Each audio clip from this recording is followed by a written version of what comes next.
Attending to be asleep saved my life, part 2 or something like that, and I came back to my senses. I heard my heart beating at a speed I had never felt, not even in my physical education classes. I suppose my instinct told me, go back to your room right now, or you will die. Without thinking, I obeyed. I returned to my room more cautiously than I had left, struggling to breathe, and my heart was racing. I stood there, staring at a fixed point. Not thinking about anything, once again, paralyzed. My brain once again released one of those discharges when I heard the heartbeat stop. I shuddered at that moment, feeling that pretending to be asleep was the best option. So I quietly climbed into bed and closed my eyes. I could feel my heart beating at a speed, I repeat, I had never felt before. The beats echoed in my head until I heard the footsteps again. At that moment, I felt my ears sharpen to try to figure out the exact position of the stranger. I noticed that he was heading towards my room.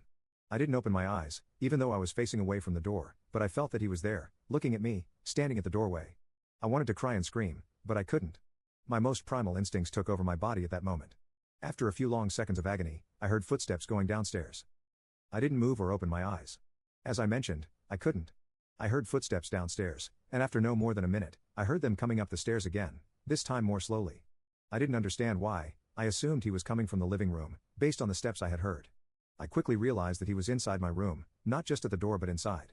I heard the steps behind me, knew that he was there, 3 feet away. I could feel his presence in his breathing, slightly accelerated but calm.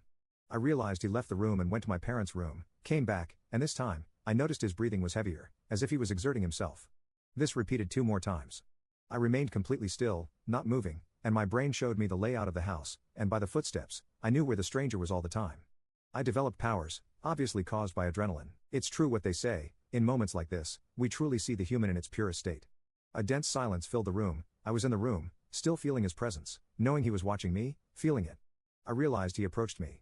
Again, I heard his breathing right behind me.